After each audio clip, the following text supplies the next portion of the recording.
Hello, I'm Vince and welcome to the Back Academy. What we are building today is a library because our brain is made for thinking, making links, but not remembering.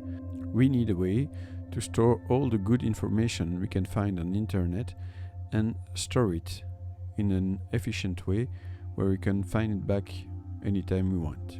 So we create the libraries, the creations, and the notes and IDs pages.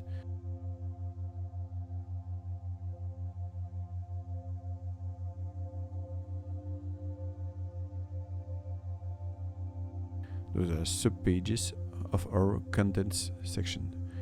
We create a table that we will call Clipper, and in that database we would like to store all information we find on YouTube, Medium, or other websites.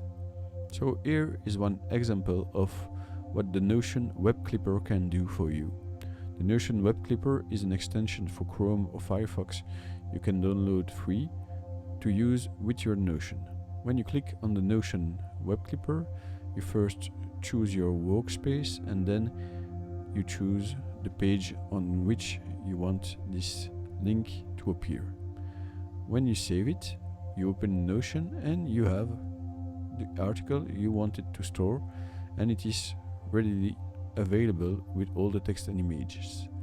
So if you store it in notes and IDs, it's good, but it's not in the database.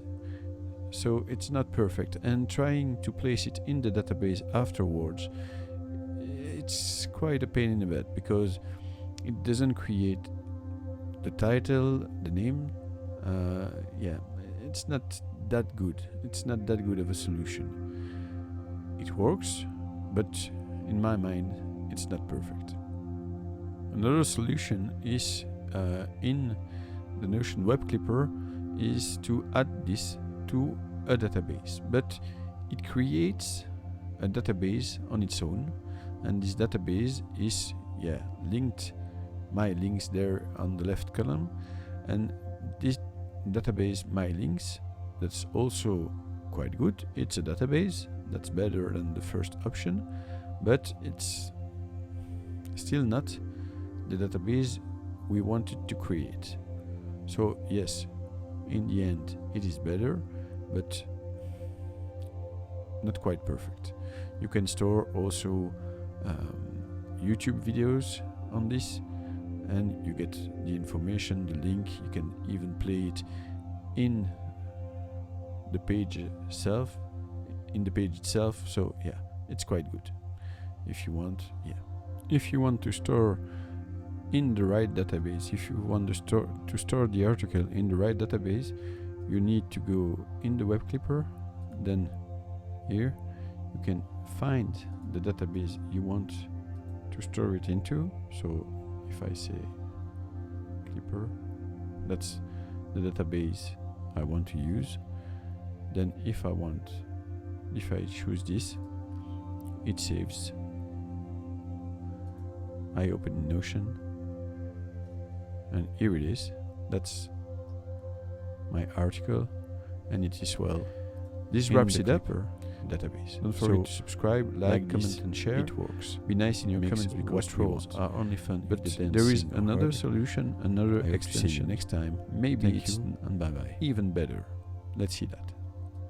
I found another extension for Chrome that's called Save to Notion, and Save to Notion is better in my opinion.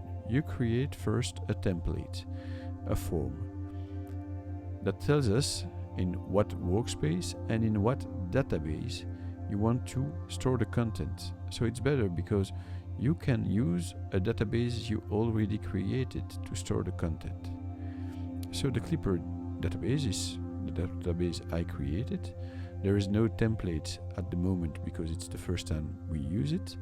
We want to save the page content, and we create fields in the database we already use to store the information contained in the articles you want to save. So when we use this YouTube video and we save it in Notion with the Save to Notion plugin, that's what's happened.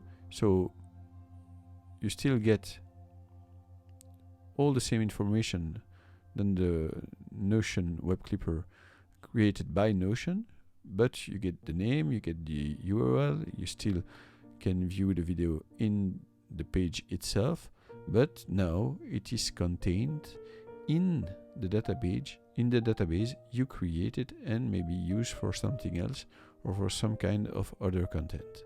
So in my opinion, this is a better option. This is a better way to do it. Yeah, it suits me better. This wraps it up. Don't forget to subscribe, like, comment and share. Be nice in your comments because trolls are only fun if they dance, sing or hug. I hope to see you next time. Thank you and bye bye.